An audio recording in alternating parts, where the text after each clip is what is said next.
nós estamos numa fase em que 1 em cada 3 vai ter de passar por uma doença oncológica.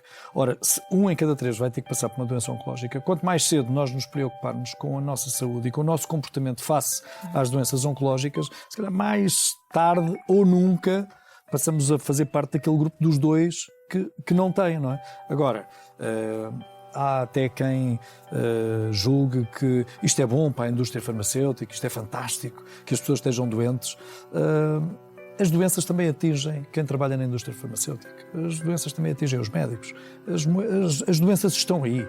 E, portanto, aquilo que nós temos que zelar é, em primeiro lugar, por nós, mas pela comunidade.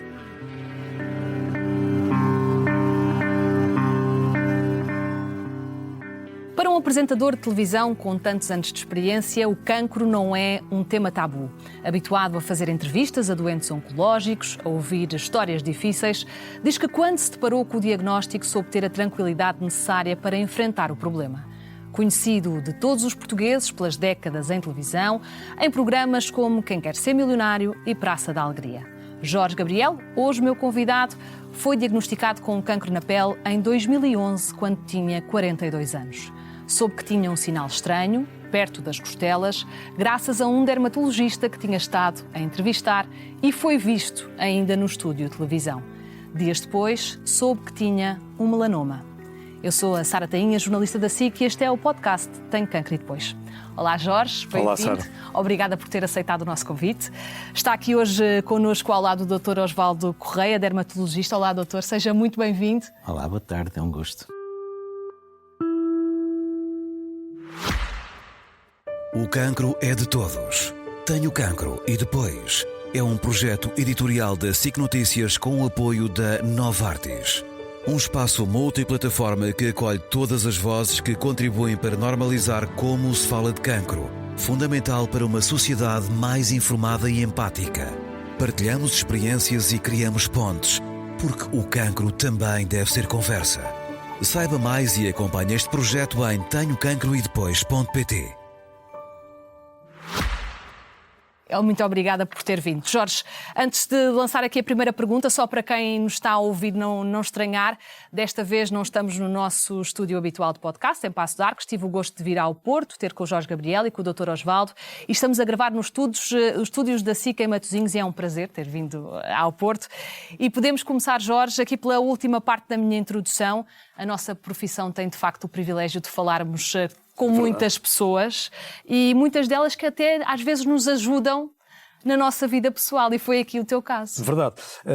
Digamos que nós beneficiamos da literacia da conversa, e foi isso que sucedeu comigo ao longo dos anos. Foi não só ter combinado um momento de pedagogia para os telespectadores, mas também de literacia para mim, porque fui tomando conhecimento de alguns detalhes que são importantes para que eu possa promover a saúde junto dos outros, mas também não esquecê-la comigo. E foi exatamente o que sucedeu com o meu sinal, que estava com uma forma e com uma cor que me pareceu alterados. E foi isso que me levou a questionar o professor Osvaldo no intervalo após a entrevista.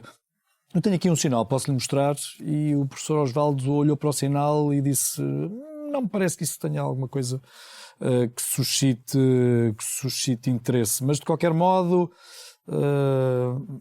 vá vendo, vá regulando com o autoexame, espreitando no espelho aquilo que acontece com o sinal.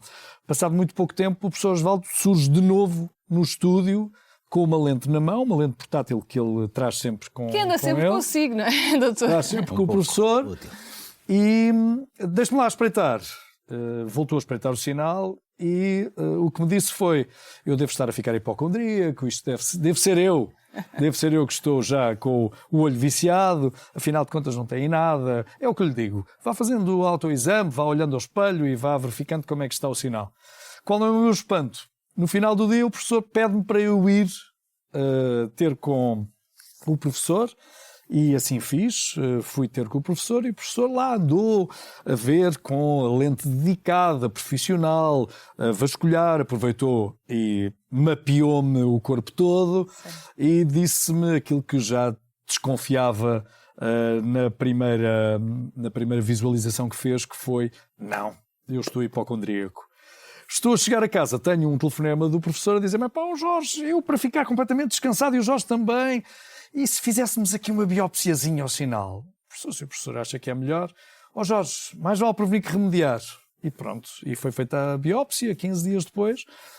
O professor faz o favor de me dar a boa e a má notícia, perguntando qual a ordem que eu preferia. E eu disse de imediato a má, e o professor disse-me: temos aí uma coisinha. Mas vem aí a boa notícia, Jorge. Qual é? É que é muito pequenina. E então, se tirarmos já, não vamos ter problema nenhum.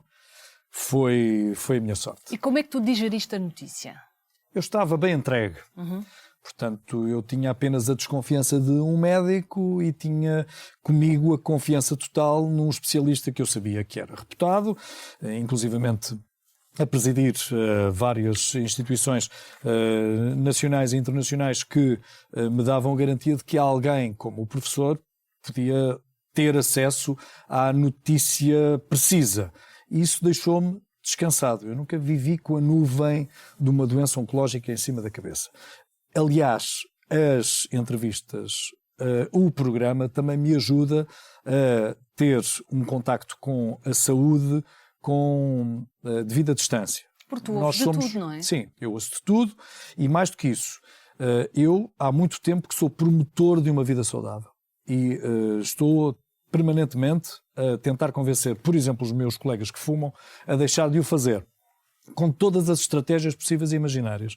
Desde o dinheiro que gastam, até ao cheiro que têm, até ao paladar da comida, e tento de todo modo que as pessoas tenham um comportamento diferente para com a sua saúde. E isso passou-se comigo e também me levou a ter este diagnóstico e a ter esta possibilidade com o devido distanciamento, porque, de facto, há algo inevitável na nossa existência. Após o nosso nascimento, nós temos a certeza absoluta que vamos morrer. Portanto, o melhor que temos a fazer é tentar viver, mas com a saúde e com a qualidade que são necessárias para nós termos uma existência o mais tranquila possível. Doutor, eu até estou com medo, porque já sei que vem com o aparelho atrás de si, que tem por hábito diagnosticar colegas meus jornalistas, portanto, espero estar a salvo. Um passo de cada vez. Mas espero estar a salvo.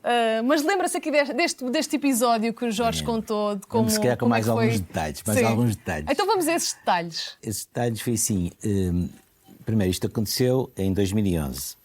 A extração foi em julho de 2011. Cerca de 2 meses e meio antes eu tinha estado no programa da Praça da Alegria a falar sobre, precisamente, sinais. E sinais e o que valorizar daquilo que não tem risco ou que tem risco. E, de facto, no final, o Jorge mostra-me, e não sabia bem precisar, e há quanto tempo é que tenho, não tenho, se era desde o ano passado, não tinha bem precisão, e disse: olha, mas isso, na altura, ele é que pode não estar bem recordado, eu disse-lhe que o melhor é tirar isso. O melhor é tirar isso. Na dúvida, não parece nada especial, mas o melhor é tirar isso. E cerca de facto desses 2 meses e tal depois, eu fui lá falar sobre cabelo. E na altura depois perguntei-lhe: e então? E o que é que deu o resultado? O resultado estava lá. E eu disse: alto. E nós não temos memória fotográfica, mas eu tinha uma memória razoável e de facto tinha o dermatoscópio, que é o nosso estetoscópio, para ver a pele ampliada, ou o cabelo, ou o que seja. E disse para lá, e de facto fui buscar ao carro, e esse aparelho de dermatoscopia manual deu-nos indicadores que poderia ser uma lesão ou de melanoma ou de evolução para melanoma.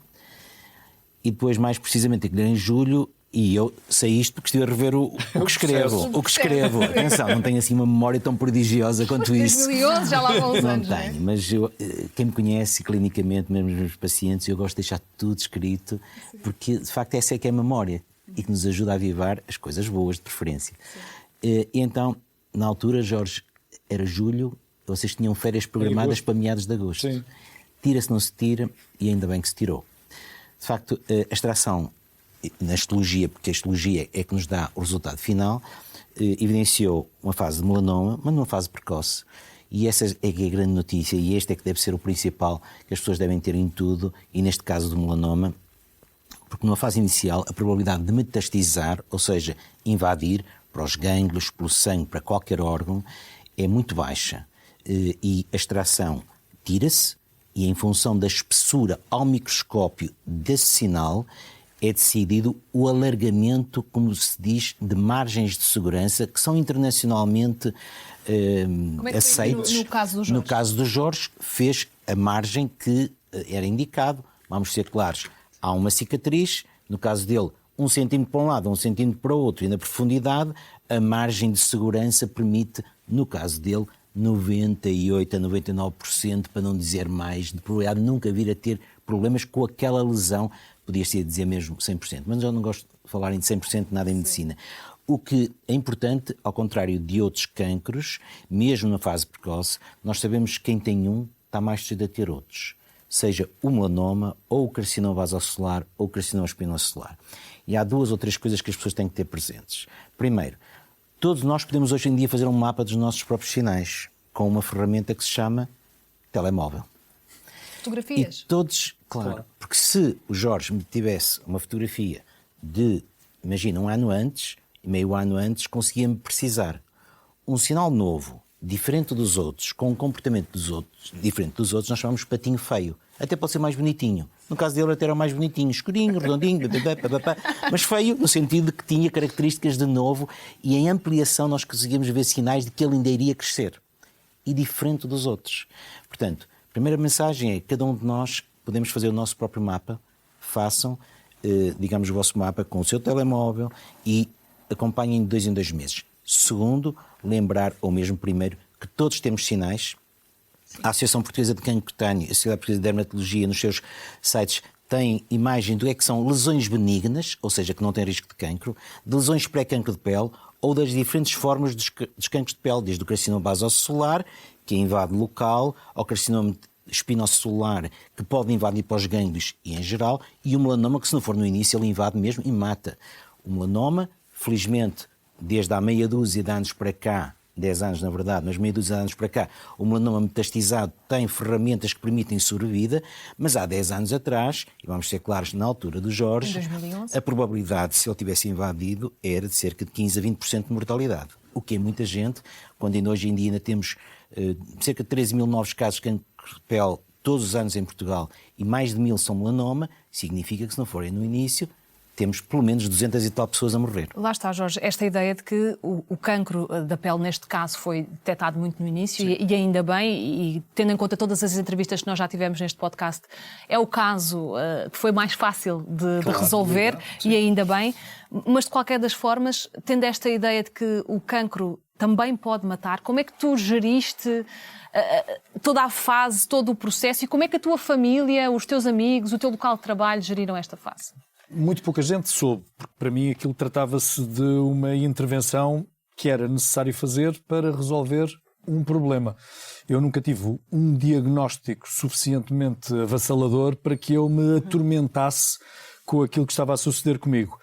Como já te adiantei atrás, estava em boas mãos, estava bem entregue, o que tinha para fazer eu fiz, porque há quem se negue, há quem ache que não vai acontecer nada e que não necessita de fazer seja o que for. Eu, muito pelo contrário, não sendo propriamente alguém que anda com comprimidos na carteira para tomar, se começa a pingar o nariz ou se começa a tossir, eu confio na medicina. Eu não nego a medicina, eu tenho o meu boletim de vacinas em ordem, eu tomei as vacinas para a Covid-19, eu confio naquilo que a comunidade científica vai desenvolvendo, a ponto de agora sabermos que, passados estes anos, as hipóteses que eu tinha, caso o meu cancro estivesse mais evoluído de sobrevida, seriam muito maiores hoje em dia do que eram há 14 anos. E isto também nos leva a pensarmos que isto não fará com que nós nos passemos a comportar de forma negligente. Não, é exatamente o contrário. Se chegámos até aqui no avanço na medicina foi porque muitas pessoas tiveram que morrer, muitas pessoas tiveram que passar as passas do Algarve para poder ter uma vida saudável, alguns deles a perecer. E isto deve levar-nos a termos mais cuidados connosco, nunca julgando que apenas aos outros sucede. Eu estar ao sol sabe-me muito bem, independentemente da hora a que vou. A criança está na praia a brincar, ainda bem que ela está na praia porque não me está a aborrecer, e assim ela está a brincar com as crianças, e se está com uma t-shirt vestida e com um chapéu, ou se não está, ou se nós estamos na retoma do protetor solar ou não, é uma coisa que não nos preocupa, mas é inversamente o contrário. Nós sabemos das alterações climáticas, sabemos do quanto mais estamos expostos às radiações, e isso só nos pode levar a estar mais preocupados sem sermos extremistas. Mas deixa-me perguntar-te se tu tiveste comportamentos de risco ao longo da tua vida. É possível que tenha tido durante a minha adolescência alguns comportamentos de risco, como a maior parte dos adolescentes tem, que é vai e não está nada preocupado em carregar um protetor solar quando está na praia. Ou se tem essa preocupação, será com certeza sempre há alguma rapariga a quem se recorre, porque elas estão sempre mais preocupadas ou com o bronzeador ou com o protetor solar, e então recorremos ao protetor solar de alguém. Agora não passamos um dia inteiro a recorrer ao protetor solar de outra pessoa. Colocamos uma vez e julgamos que já está. E depois queremos jogar a bola, e depois estamos a nadar, e depois estamos a pousar para ver se estamos com a melhor pose para mostrarmos os nossos dotes. E é evidente que durante essa fase apanhei vários escaldões, não apanhei nenhum nem dois, apanhei vários. Mas o que fazer? A pele tem memória, a pele guarda, e o que é desejável é mesmo estarmos com esta memória fotográfica que agora os telemóveis nos fornecem, mas julgo que o professor te pode adiantar um bocadinho mais sobre a necessidade de olharmos para o lado oculto da Lua, ou seja, para as nossas costas. E aí eu acho que o professor tem mais coisas para adiantar. Sem dúvida, doutor. E em relação a esta questão dos escaldões, não é? O que é que um escaldão pode deixar marcado na nossa pele? A nossa memória da pele, neste caso a memória imunológica, ela vai criando condições para que algumas células, que podem ser desde o que nós chamamos os queratinócitos, são aqueles tijolos que nós temos à superfície, aos melanócitos, que trazem melanina, que podem ter agressões essas que, se forem múltiplas, dão mutações, modificações, e que podem originar o que nós chamamos um clone que se multiplica de uma forma automática e que não se consegue travar, e que dá então um cancro. Neste caso, um cancro a partir de um melanócito, neste caso evolui para um melanoma. E se for na infância? E se for na infância, e é isso que eu ia dizer, sim, há 3 ou 4, há muitos números hoje em dia que são inequívocos. Porque, deixe-me dizer aqui um pequeno parênteses, todos nós que estamos aqui fizemos as neiras na nossa adolescência. Eu nem vou falar. A história de... Há uns refrigerantes americanos que são terríveis. Terríveis. A Coca-Cola. O alerta vem, sobretudo, dos conhecimentos desde há 30, 35 anos. Não é muito. Portanto, qualquer um de nós três já passou essa fase de sabermos o que era a nossa infância e adolescência. O que é importante é que as pessoas não ignorem, e hoje em dia não falta informação, e que não façam comportamentos de risco. Desde a criança, hoje, quando estávamos a dizer, uma criança que tenha, por exemplo, uma queimadura solar na infância, pequenina, duplica logo o risco de melanoma. Até depois na adolescência, que são a multiplicação, e é o melanoma, são os carcinomas basosolares e os espinossolares, repito. Mas o melanoma é o mais temível por o risco de metastização rápida e mortalidade. Ele, por exemplo, aumenta 74 vezes mais o risco quem se expôs a solares. E eu, como outros colegas, colaboramos com a aprovação de medidas de informação e fiscalização de solares em Portugal, que foram aprovadas na Assembleia da República por todos os grupos parlamentares. Contribuímos com outros colegas para regulamentação e orientação em termos europeus. As penalizações sobre, digamos, a má informação ou falta de informação nos solares são elevadíssimas, e continuamos abertos. Ora, algo que sabemos que aumenta o risco não só do melanoma, como do carcinoma, do espinal solar. Portanto, as pessoas têm que perceber que as queimaduras solares devem-se evitar, mas não é só a queimadura solar. E talvez o fenómeno mais recente, vamos chamar-lhe assim, 10 anos para cá, é a falsa segurança com alguma forma de apresentação dos protetores solares. Porque aquela noção de que eu pus o protetor, não fiquei vermelho, estou seguro. Eu coloquei um protetor, até fiquei com o ar bronzeado. Parece que há o melhor de dois mundos. Ou seja, não fiquei vermelho, não vou ter cancros, e fiquei bronzeado, que era como eu queria. O que acontece é que os ultravioleta B são os que nos provocam vermelhidão. E não precisam de fatores de proteção muito elevados. Se for um creme ou um leite 15 ou 30, chega. Os ultravioleta A, que nos provocam pigmentação. Por exemplo, as senhoras não gostam daquelas manchas, dito pano, que é o melasma. Melasma, sim. Ou outro tipo de manchas, as rugas, o enfraquecimento dos vasos com rosácea, o aparecimento de sinais e cancros de pele, nomeadamente do melanoma, tem a ver muito com o UVA. E o UVA é silencioso. E o UVA, em grande intensidade, é o que existe nos solares. E o UVA, então temos isto dos solares, arrumemos, só que faz quem quer, e tem que ter essa consciência. E é a multiplicação, então, quanto mais sessões, mais risco, mas também é aquele nossa falsa proteção, porque julgamos que levamos com uma borrifadela de um protetor solar, hoje em dia invisível, fluidos invisíveis em sprays, eu costumo dizer, ficas psicologicamente protegido, fisicamente não estás. Portanto, das diferentes formas, até pode pôr o protetor ao contrário, com spray, isso não existe. Portanto, tem que ter uma textura de leite ou em creme, idealmente deve ser colocada em casa, e para todos, em particular das crianças, o melhor protetor. E utilizar a roupa. A roupa como proteção é o melhor que podemos dar de oferta de um futuro mais saudável aos nossos filhos e crianças. Portanto, nós temos que promover a moda da roupa com proteção, que tenha não só qualidades de proteção UV, como também design adequado, que nos cubra os ombros, os braços. E é particularmente importante, por exemplo, quando estamos a sair de uma praia, de uma piscina para o nosso local, que seja o carro, o apartamento ou o hotel, nessas saídas, muitas vezes em cima da hora do almoço, às 11h30, meio-dia, 1 hora, 2 horas, apanhamos sol, mesmo aqueles que se protegeram antes, porque obviamente ao fim de algum tempo já não há protetor. Portanto, não só na escola, como na praia, em maio, junho, temos as crianças a ir para os primeiros dias, terem atenção não só à temperatura como os ultravioleta, porque eu posso ter uma sensação de brisa, como cá em cima no norte temos, e temos temperaturas mais baixas, mas com o índice de ultravioleta igual ao do Algarve, que tem temperaturas às vezes diferenças de 7, 8 e 10 graus.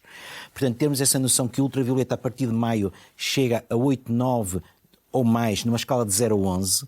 Por isso, saber conviver com o sol é a nossa regra. O Zé Pintas, é o livrinho, que está acessível no site da Associação Portuguesa de Cancro, para todas as pessoas fazerem o download, e tem como saber conviver com o sol, e também perceber que o sol e no desporto, fizemos sensibilizações, e já podemos falar também sol sobre e trabalho, das profissões do desporto. Isso. E como é que nos podemos proteger. Mas Jorge, aqui o Dr. Osvaldo tem uma forma peculiar, dizes tu, de dar notícias. Para ti, como é que foi esta gestão de doente médico? Não, eu entreguei-me por completo. Eu acho que sou dos pacientes preferidos do professor, porque o professor diz e eu faço. Portanto, depois explico. Porque de facto foi o que sucedeu. Inclusivamente a marcação da cirurgia também foi quando havia chance na agenda do professor, porque eu imediatamente quis fazer a intervenção e não hesitei. Foi mais olhar para a agenda do professor do que propriamente olhar para a minha, porque eu a minha adaptei imediatamente. Sim, porque cá está. Estabeleceu-se aqui uma relação de confiança que também é necessário que se estabeleça com o doente e o médico, e creio que muitas vezes o Dr. Google, na altura não havia tanta procura no Google pelas soluções milagrosas, mas atualmente, quando ouvimos algo que não é exatamente aquilo que queremos, quando o diagnóstico vai contra as nossas ambições, o que nós vamos fazer de imediato é pegar no telemóvel, pegar no tablet, computador e fazer uma pesquisa à procura de uma outra solução, de um outro diagnóstico que não seja exatamente aquilo que nós acabamos de ouvir. Eu não acredito que haja um médico que goste de dar más notícias aos doentes. Eu não acredito. E estou cada vez mais convicto, com toda esta experiência que adquiri ao longo destes anos, entrevistando as mais diversas áreas no mundo da medicina, estou cada vez mais convencido que os médicos o que querem mesmo é não ter o volume de doentes com os quais se depara, porque nós, se formos para a porta do Instituto Português de Oncologia, em qualquer uma das instituições que está aberta ao público, apercebemos-nos da quantidade imensa de pessoas que recorrem ao Instituto, e estou só a falar no IPO, mas também sabemos que há outros hospitais que também prestam estes serviços oncológicos, mas falando em concreto no IPO, para termos uma noção da quantidade de pessoas que se debatem com cancros. Cada vez mais jovens. Segundo os números a que tive acesso também por culpa destas entrevistas, nós estamos numa fase em que 1 em cada 3 vai ter de passar por uma doença oncológica. Ora, se 1 em cada 3 vai ter que passar por uma doença oncológica, quanto mais cedo nós nos preocuparmos com a nossa saúde e com o nosso comportamento face às doenças oncológicas, se calhar mais tarde ou nunca passamos a fazer parte daquele grupo dos 2 que não têm, não é? Agora, há até quem julgue que isto é bom para a indústria farmacêutica, isto é fantástico, que as pessoas estejam doentes. As doenças também atingem quem trabalha na indústria farmacêutica. As doenças também atingem os médicos. As doenças estão aí. E, portanto, aquilo que nós temos que zelar é, em primeiro lugar, por nós, mas pela comunidade. E é isso um bocadinho que nós fazemos quando temos este tipo de ações. Vocês fizeram uma equipa de prevenção, não foi? Uma espécie de equipa de prevenção até à entrada das praias e a ter também más notícias para dar. E o professor pode falar sobre isso, porque há algumas pessoas, bastava olhar para alguns sinais e diagnosticava-se a olho nu. Mas que trabalho é que fizeram? Andámos nas praias, andámos junto à costa e podíamos andar em mais sítios com certeza, mas já sabemos que na altura do verão há um afluxo imenso de pessoas que recorrem às praias para o seu lazer. E andámos a espalhar informação, quer com flyers, quer com o Zé Pintas, o livro supostamente infantil, que é bom de leitura em família, porque os pais não têm que saber tudo. E aceitar humildemente que não se detém a informação na totalidade para poder passar corretamente aos filhos. Também os pais necessitam de não só dizer, mas de fazer. Não é apenas faz como eu te digo, não faças como eu faço. É fazer como eu faço para depois poder aplicar o faz como eu te digo. Mas isto é o que eu digo, isto não serve única e exclusivamente para o sol e a exposição solar, serve também para a alimentação, serve também para os nossos comportamentos de sedentarismo. Nós não podemos estar a exigir a uma criança para praticar exercício físico quando o pai e a mãe estão sentados num sofá permanentemente e não praticam exercício. É a força do exemplo, não é? A força do exemplo, não é? É a chamada educação do espelho. Sim. E isso também é verdade para o sol. Mas nós temos estado a falar muito de praias, mas podemos falar do exercício físico, porque se estamos a mandar as pessoas fazer exercício físico, mas se as pessoas não se acautelam, vão provavelmente ter algum problema de pele, porque a única coisa com que têm preocupação quando vão fazer o exercício é ter a sapatilha de marca, ter o equipamento adequado para fazer o desporto, mas não aplicam protetor solar e estão horas expostas ao sol. Falámos na nossa conversa prévia dos motoristas. Os motoristas são outro do público que está, desculpem-me ter tratado os motoristas por público, mas pode ser daqueles que nos estejam a ouvir e a ver, por estarem com o braço de fora, estão constantemente expostos ao sol. Por isso é que se chama bronzar camionista, não é? Exatamente, não é por acaso. E, infelizmente, eu tenho nota de alguém que contraiu na mão um cancro de pele. Na mão. E a pessoa não quis acreditar quando lhe disseram que o que tinha era na mão. Mas na mão porquê? E perguntaram-lhe qual era a sua profissão. Eu sou vendedor. Então ele não passa o tempo inteiro com o seu braço de fora por causa do calor que sente dentro do carro. É verdade. Nunca teve esse cuidado. Portanto, há aqui uma série de comportamentos que são muito da nossa responsabilidade, do cidadão comum. E a partir do momento, isto não fugindo à tua pergunta, a partir do momento em que eu confio no médico que tenho à minha frente, eu só tenho que adequar a minha vida aos conselhos que o meu médico me dá para que eu não volte a recorrer a ele, apesar de lhe poder telefonar só para lhe desejar um Feliz Natal, uma boa Páscoa, por aí. Só boas notícias. Doutor, em relação a estas profissões que estão muito expostas ao sol, no seu consultório costuma, lá está, a receber pessoas que são motoristas, vendedores, que têm este contacto diário, que não sejam comportamentos de risco só na praia? Sara, vou a isso que acho que é particularmente importante, a questão profissional. Mas deixe-me dizer aqui 2 ou 3 notas que eu penso que são importantes. Claro que sim. A relação de confiança, a gestão de notícia e a prevenção a vários níveis. Confiança, nós temos dos melhores serviços públicos e também privados nesta área. E sabemos que, e nós contribuímos enquanto associação, nós próprios e equipa, para formação de médicos de medicina geral familiar, E quando existe uma forte suspeita, se houver ferramentas como a de teleconsulta desses centros, com imagem clínica, imagem dermatoscópica, se fosse possível, e em alguns sítios existe, há prioridade ao cancro, há prioridade sobretudo ao melanoma. Portanto, primeiro, enaltecer os serviços públicos que têm, seja hospitais oncológicos, seja hospitais centrais em particular. Depois, existem grupos que estão privados na área, que são mais particularizados, não queria entrar muito nisso, mas somos tão poucos que somos todos importantes. E a prioridade é oncológica. A mente do médico é aquela. Nós, de preferência, queremos ter pessoas saudáveis a visitar-nos ou com o mínimo de doença. Depois, a gestão da notícia. Isso é extremamente importante.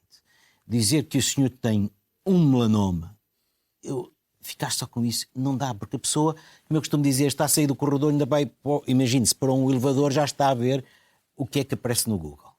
E, efetivamente, eu costumo dizer sempre às pessoas, pensemos nas maiorias sem ignorar as minorias. E a maioria das pessoas, quando vem no início, tem cura. E esta é a palavra mágica de cura, mas que existe. Portanto, a gestão de notícia é muito importante. E mesmo quando são casos mais avançados, deixar sempre uma luz de esperança. Ter cuidado na forma como se diz. É muito importante. E o doente oncológico que seguimos por vários motivos, metastizados de diferentes coisas, até por causa das reações aos medicamentos, que, como sabem, a pele é o órgão maior e é o órgão mais vítima das agressões, muitas vezes, dos medicamentos, das quimioterapias e radioterapias. Nós seguimos muito o doente oncológico e sempre tivemos, aliás, temos no nosso espaço, uma luz de horizonte que é tranquila e que as pessoas olham e lembram-se muitas vezes, depois de terem vencido aquela luta, que eu só fixava o que eu digo, atenção, olha para a frente, olha para esta luz, nunca olhes para trás, nem hesites, ser resiliente. E isso é muito importante, no fundo, essa relação de confiança que acredito que é quase familiar, que muitas vezes nós vemos quase geracional, que as pessoas já só confiam, não é verdade, nem nós não somos imortais, é preciso darmos o exemplo e termos equipa, portanto, confiar nos profissionais. Portanto, e depois a questão das mensagens da prevenção. E, de facto, a prevenção vai dos mais pequeninos, porque, de facto, é mesmo naqueles primeiros anos, acreditem, é a roupa, é o chapéu, é depois mais adiante o óculos escuro, porque o olho é agredido. Não é tanto a história do melanoma, que também existe no melanoma ocular, mas a maior parte das cataratas são provocadas por isso.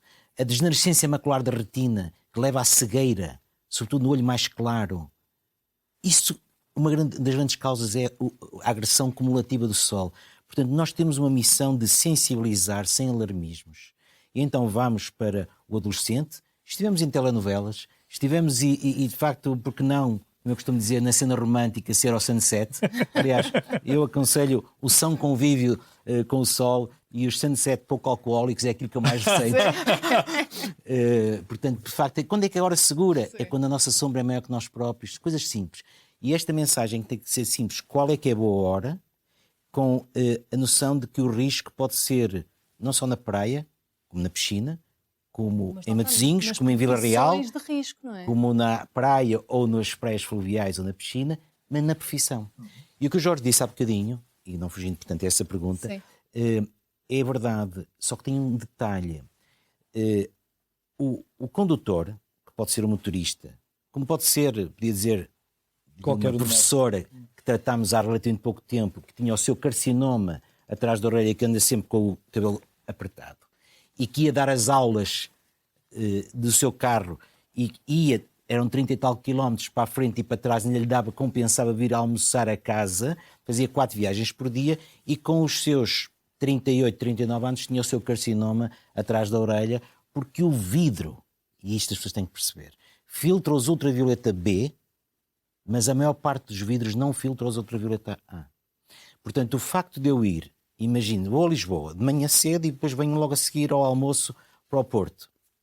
Eu vou apanhar a luz de 300 km à esquerda, porque vou de manhã. Sim. Claro que se eu for assim, tipo 7 da manhã, tudo bem, mas se eu for, imagino que eu vou às 9, 10 da manhã e vou e venho. Vou lá, vou ao Parque das Nações e venho. Não consegui apanhar o alfa. E então vou apanhar sol de manhã à esquerda e para depois de tarde, logo no início da tarde, também à esquerda novamente. Então eu apanhei horas de sol, UVA, ou VA contínuo, e se não fiz o protetor solar, então o motorista tem mais rugas, mais manchas, mais cancros de pele, mas o motorista pode ser o profissional ou aquele que faz, de facto, o vendedor. Claro. E, de facto, no desporto, reparem, no desporto, que o Jorge falou muito bem, hoje em dia, felizmente, há a movimentação. O caminhar, que é o ideal, mas a corrida.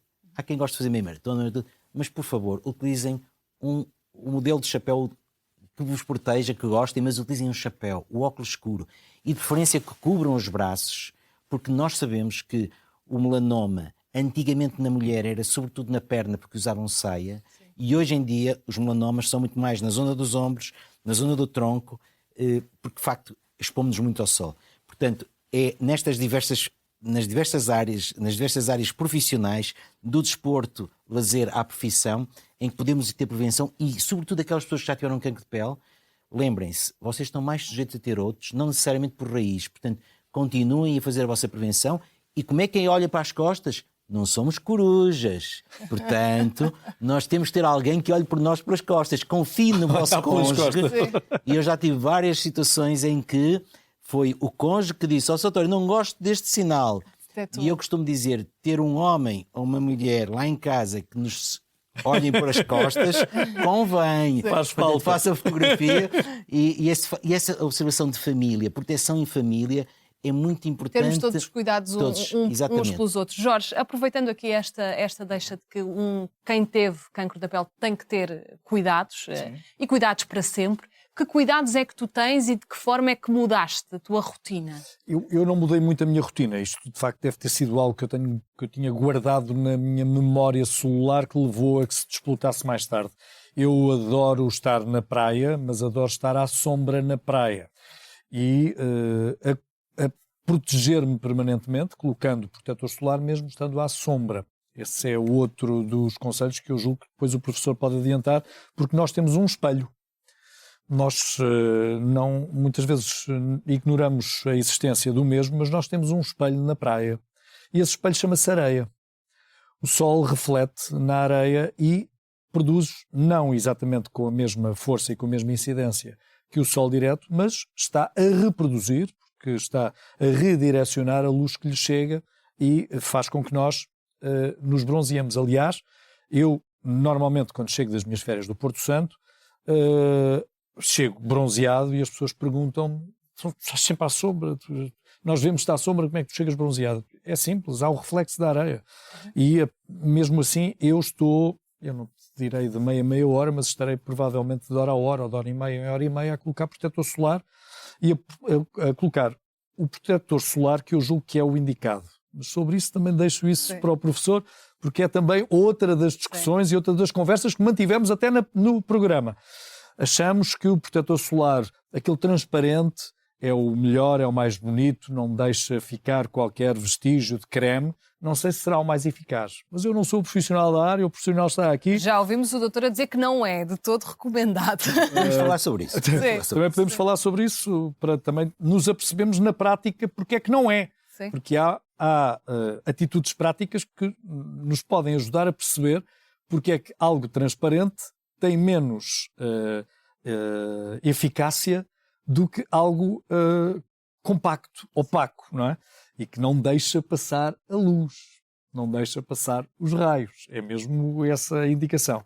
Mas o que faço é ter cuidados que são naturais para quem está numa praia e deve consigo trazer sempre tudo o que quiser, um livro, telemóvel, raquetes e protetor solar. E esses cuidados tendem-se também à família? Sim. E o protetor solar não é colocado quando chega à praia. O protetor solar já foi colocado antes de eu chegar à praia. Essa é outra das regras que é preciso cumprir, porque o protetor solar tem um tempo de ação. E essa ação não é imediata assim que nós colocamos o protetor solar. Eu já me estou a precipitar, mas isso é mesmo literacia, que eu fui beneficiando disso pelo contacto que tenho tido com estes magníficos profissionais de saúde que estão também disponíveis a todos nós. E protetor solar no dia-a-dia, usas ou não? Protetor solar no dia-a-dia uso se por acaso vou estar em contacto solar, porque eu muitas vezes faço programas no exterior e necessito de colocar proteção solar, e faço quando faço programas no exterior. Eu creio que há também aí um mito relativamente à perda de vitamina D. Se eu coloco protetor solar ou se ando a fugir do sol, eu deixo de produzir vitamina D. Julgo que é outro dos assuntos que o professor pode adiantar um pouco mais, porque eu tenho a impressão então que estão os portugueses todos miseravelmente sem vitamina D. Eu imagino o que será no norte da Europa. No norte da Europa devem estar com certeza todos a cair para o lado, porque nós temos mais exposição solar do que quem reside em latitudes superiores na Europa e nós felizmente conseguimos conviver com o sol, e é isso que eu advogo e defendo, é que nós devemos estar com o sol como nosso aliado e não como nosso inimigo. O sol não é inimigo de ninguém, nós temos é que saber lidar com o sol. Se quiseres uma analogia, a faca serve para nós cortarmos os nossos alimentos, mas também serve para esfaquearmos alguém. Ora, o nosso bom senso deve levar-nos a utilizar o sol do mesmo modo como utilizamos objetos que podem ser cortantes ou que podem agredir alguém. Neste caso, nós não queremos que o sol nos agrida. Então, o melhor que temos a fazer é nos protegermos para o excesso de sol. E até porque, mais uma vez, eu lanço o professor para esta conversa, até porque nós sabemos que as alterações climáticas têm também uma relação direta com os melanomas e com os cancros de pele.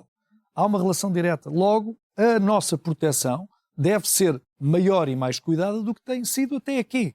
Nós, provavelmente, o professor até tinha muito menos doentes se estivesse a exercer medicina há 40 ou 50 anos, porque o sol não nos agredia do mesmo modo que nos agride atualmente.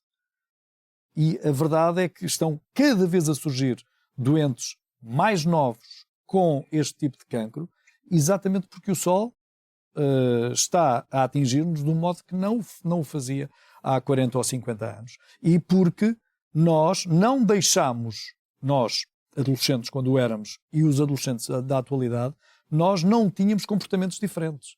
Nós tínhamos exatamente os mesmos comportamentos. A diferença está também na intensidade com que o Sol chega ao planeta. E nós não podemos ignorar estas coisas. Não devemos. O Jorge lançou aqui, doutor, muitos temas para falarmos. Que mitos... É o vício da profissão. Muito bom. Que mitos é que nós temos aqui que descodificar e desmistificar? Acho que podemos várias notas. Eu fui tomando aqui umas notas para ver se não me esquecia de dicas que o Jorge disse muito bem. A primeira regra é dizer-vos que saber conviver com o sol é um dos grandes slogans que nós temos. E ao contrário que muitas pessoas julgam, eu adoro o sol, eu adoro o mar, eu tento saber a melhor hora e tento imitar a natureza. Qualquer um de nós vê os passarinhos no início do dia, no fim do dia. Nós não vemos nenhum rafeiro à hora do almoço andar-se a passear isoladamente, só se ele estiver com o dono e ansioso que ele chegue à esplanada, vai ficar debaixo da cadeira. Portanto, sabermos imitar a natureza ajuda-nos a perceber melhor quais são os comportamentos. Mas o Jorge falou ali há bocadinho do espelho. Deixem-me dizer, o espelho é uma ferramenta essencial para o nosso autoexame.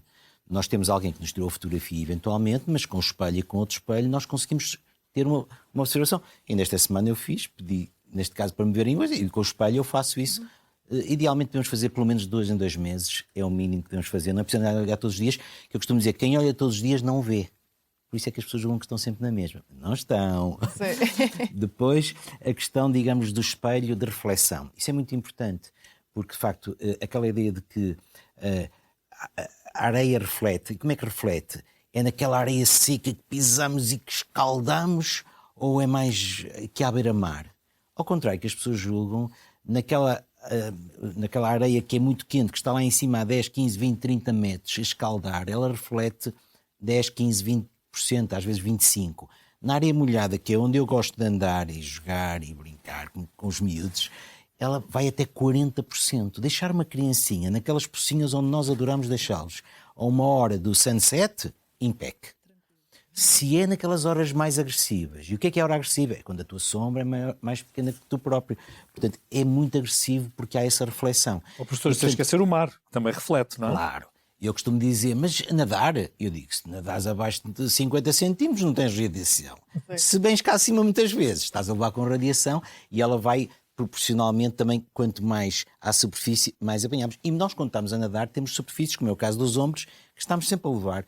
E o pouco protetor que teriam, já se foi. Saiu. Já era. Exato. Portanto, a história do espelho. E a Depois história da questão de vitamina proteção. D? Já lá chegamos. Estou desejosa de saber esta questão. Protetor solar.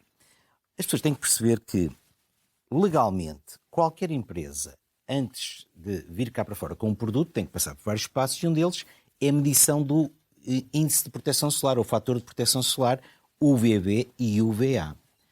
E são testados numa quantidade de 2 miligramas por centímetro quadrado. Cada um de nós sabe o que é 1 centímetro, por um outro centímetro. 2 miligramas é uma quantidade muito grande. Eu não digo o corpo, a nossa cara rapidamente gasta uma bisnagazinha daquelas de 50 para o corpo. Portanto, na prática, nenhum de nós faz, e também eu diria que não é preciso os 2 miligramas por centímetro quadrado. Mas, de facto, aqueles fluidos ou aqueles sprays invisíveis atingem 0,3, 0,5 miligramas por centímetro quadrado. Portanto, E o problema é que também, quando se espalha, a pessoa não tem noção de onde é que está, não é? Portanto, não quer dizer que, às vezes dizem, estás a dizer que aqueles protetores provocam cancro de pele. Não. Induzem-te uma sensação de segurança. E pode ser o suficiente, se já fores morenito, a não ficares vermelho ou não esfolares, mas passa radiação. Então perceber que, quanto mais fluido for, mais camadas tens que ter no mesmo sítio. Portanto, eu prefiro colocar o meu protetor solar ou aos meus convivas em casa, preferência sem roupa, que já está feito, e renovar, até pode ser um spray, desde que dê uma textura de leite na renovação. E depois, claramente, ter uma peça de roupa que a gente até goste, que nos cubra os braços, uma saída, vou dar uma caminhada. Eu costumo dizer, vais protegido para lá, mas olha que não vens para cá. Levar uma peça de roupa para protegermos aquelas partes que, entretanto, eu até gostei de caminhar e dar um mergulho, já não tenho protetor, seco, rápido, e coloco uma peça de roupa. Isso são medidas práticas de nós estarmos no sol e convivermos. Deixem-me dizer das campanhas e depois falamos da vitamina D. As campanhas é muito simples, nós fizemos desde 2003, todos os anos, tivemos até 2020 seguidos por causa do Covid e depois já vem retomando de diferentes formas, mas fizemos campanhas em praias norte, centro e sul e depois desde 2005 focámos-nos em Vila Moura, porque é uma praia que muitos de nós conhecemos, que tem uma ponte onde chegam a passar em julho 7, 8, 9 mil pessoas e em agosto 10, 12, 15 mil pessoas. Então nós medimos os comportamentos das pessoas, porque tínhamos uma equipa de voluntários muito grande, desde Jorge, Gabriel, Rosa Mota, podíamos falar em Paulo Guerra, também atletas, muitas pessoas que contribuíram, e há tantos que, o Atílio Ricó, que era das novelas, tantas vezes, que nos ajudaram a sensibilizar as pessoas, porque as pessoas conhecem-nos a eles e eles põem-lhe o protetor e vão pôr o protetor. Não porque o Osvaldo disse, mas porque o Jorge ou porque a Rosa disse. Não tenho dúvida nenhuma. Portanto, e essas pessoas são muito importantes, estes testemunhos de quem passou pela doença e quem consegue perceber que, de facto, eu se calhar tive, já nem sei quando é que tive os maus comportamentos, mas vamos todos alinhar no bom comportamento, é muito importante. Então essas campanhas... rastreios a localizar algumas pessoas a necessitar de intervenção imediata. Embora não fosse um local de diagnóstico, vimos várias e orientámos, olha, você tem que ir e felizmente... Faz já, não é? Foi. E isso a prevenção primária é mudarmos comportamentos. A prevenção secundária é fazermos um diagnóstico precoce. Então, nessas campanhas, mudança de comportamentos e vimos que as pessoas mudaram. Quando, há 20 anos, o Osvaldo ia de tarde às 5h30 para a tarde, era o Tono que ia apanhar quase as nuvens e as estrelas. Mas não, hoje em dia a maior parte das pessoas já vão. Era o Tono que não se bronzeava, não é? Não, mas sim, branquelas. Não há problema. Nós somos de cores diferentes, viva a diferença. Porque eu devo dizer, quando me diz do protetor, e o Jorge está a dizer, se põe todos os dias, eu há mais de 40 anos que é o meu creme barbear ou não barbear em toda a cara. E deixem-me dizer a notícia, não é questão de cancro, é questão de envelhecimento. Diz-me que não me preocupa com o envelhecimento. Preocupa. Portanto, sabemos que a radiação, mesmo dos computadores, envelhece a pele, mancha e fragiliza. E a história da vitamina D, uma grande treta, foi uma grande negociata. Deixem-me dizer que foi uma americanada. E agora sabemos o que é uma americanada e eles agora já reconheceram que estão errados na maior parte das coisas. Só que a notícia que mata é notícia. A notícia que afinal não era verdadeira. O desmentido não é notícia. E deixem-vos dizer, o que nós sabemos hoje é aquilo que sabíamos há 30 ou 40 anos, que é extremamente importante para as doenças osteometabólicas. Por isso é que uma criancinha pequenina que não é exposta tem que tomar as gotinhas da vitamina D, por causa de não haver raquitismo. Havia aquela história que os nossos tios e os avós nos falavam que o óleo de fígado de bacalhau, que era por causa da vitamina D, porque tinham medo do raquitismo, porque as crianças iam, infelizmente, muitas delas trabalhar para a escuridão, para as minas, e eram raquíticas, e havia esse pânico do raquitismo, e na osteoporose, que não é só a vitamina D, porque as mulheres têm mais osteoporose que os homens, também é questões hormonais, mas todas as outras doenças, efetivamente, a não ser algumas doenças autoimunes, elas não são assim tão importantes. Se comermos bem, se andarmos um pouco cá fora, 1/4 de hora, 20 minutos, em áreas limitadas, é o estímulo suficiente. Não é irmos uma semana para não sei onde por causa da vitamina D para acumular, porque nós não acumulamos vitamina D. A vitamina D é uma hormona e, como tal, é uma hormona que precisa de um receptor e precisa de ser estimulada E às por vezes até alimentação. suplementada, não é? Em Suplementada, alguns casos. se for necessário. Sim. Não precisamos de apanhar choques térmicos, escaldões e envelhecer a pele. Deixem esta, porque o envelhecer a pele parece que preocupa muitas vezes mais do que o cancro de pele. A professora não se esqueça do céu nublado, porque há muita gente que não mete protetor quando o céu está nublado. Vento e nevoeiro dão sol matreiro. Leiam o Zé Pintas, que é uma linguagem parece de criança, mas tem muita informação para o adulto. Jorge, para terminarmos, que conselho é que darias a alguém que foi diagnosticado com cancro e como é que o cancro mudou a tua vida? Cada um é como cada qual e eu não posso estar a arrogar-me a pensar que as pessoas aceitam o diagnóstico do mesmo modo como eu aceitei, e nem toda a gente tem a ligação com o médico conforme eu detenho com o professor Osvaldo. Mas aquilo que eu aconselho vivamente é que, em primeiro lugar, se aconselhem junto de médicos e não junto de um suposto médico chamado Dr. Google, porque só vai confundir. Nós não tiramos cursos de medicina, os médicos não tiraram cursos de medicina única e exclusivamente a fazer pesquisas rápidas num portal. E agora temos o ChatGPT, não é? E agora também temos o ChatGPT que resolve os problemas todos, até nos dá as receitas médicas para nós irmos levantar às farmácias, se for caso disso. O conselho que eu posso dar é confiança no médico com quem estamos a lidar, esperança redobrada, porque o que sucedia, ouvimos aqui nesta nossa conversa, o que sucedia há 14 anos já não sucede exatamente da mesma maneira. A reabilitação e a cura, porque é bom também falarmos de cura e falarmos no sucesso, porque o sucesso é permanente nos casos de cancro e nos casos muito alargados de cancro. Ir para um tratamento de cancro não é uma sentença de morte, é uma sentença de vida. A palavra cancro não é sinónimo de morte, é sinónimo de doença que tem tratamento e que, em alguns casos, leva à morte. Mas há mais doenças que levam à morte que não o cancro. Tantas. Portanto, tem que ser encarado o cancro do mesmo modo como são encaradas outras doenças, sabendo-se que nunca houve tanta investigação como há na atualidade para o cancro, exatamente pelo número de doentes com doenças oncológicas que surgem.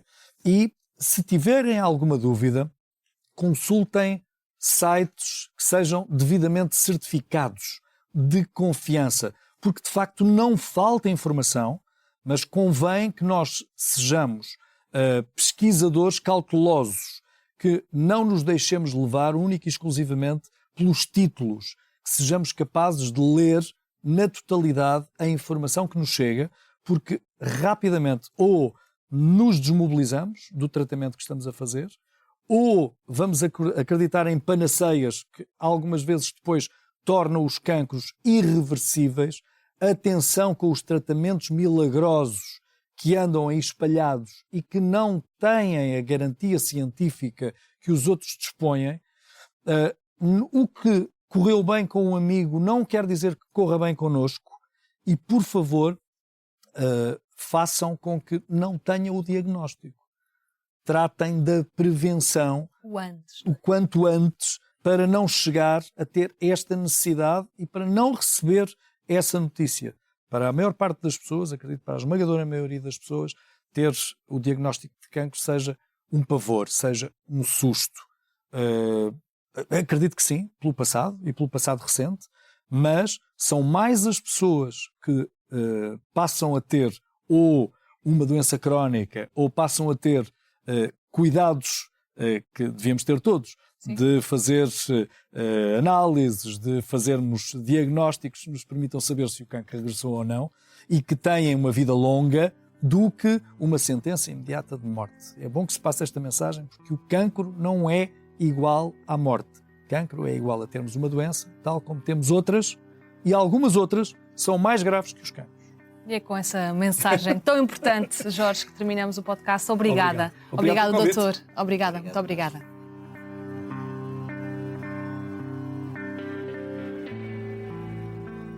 Tenho Cancro e Depois é um podcast de SIC Notícias com sonoplastia de Gustavo Carvalho e Hugo Oliveira, com apoio à produção de Joana Henriques e João Filipe Lopes. A coordenação é de Joana Beleza e a direção de Bernardo Ferrão.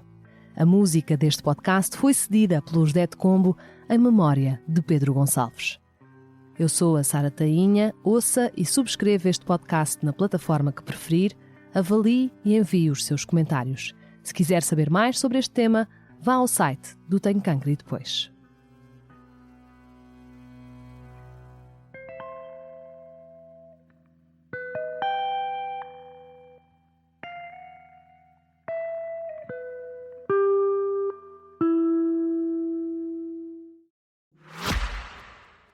O cancro é de todos.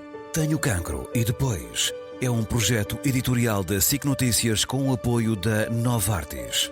Um espaço multiplataforma que acolhe todas as vozes que contribuem para normalizar como se fala de cancro, fundamental para uma sociedade mais informada e empática. Partilhamos experiências e criamos pontes, porque o cancro também deve ser conversa. Saiba mais e acompanhe este projeto em tenhocancroedepois.pt. Num mundo cheio de informação, como ajudar os mais novos a compreender as notícias? O Grupo de Mídia Impressa tem hoje na sua oferta informativa o SIC Explica-me e o Expressinho.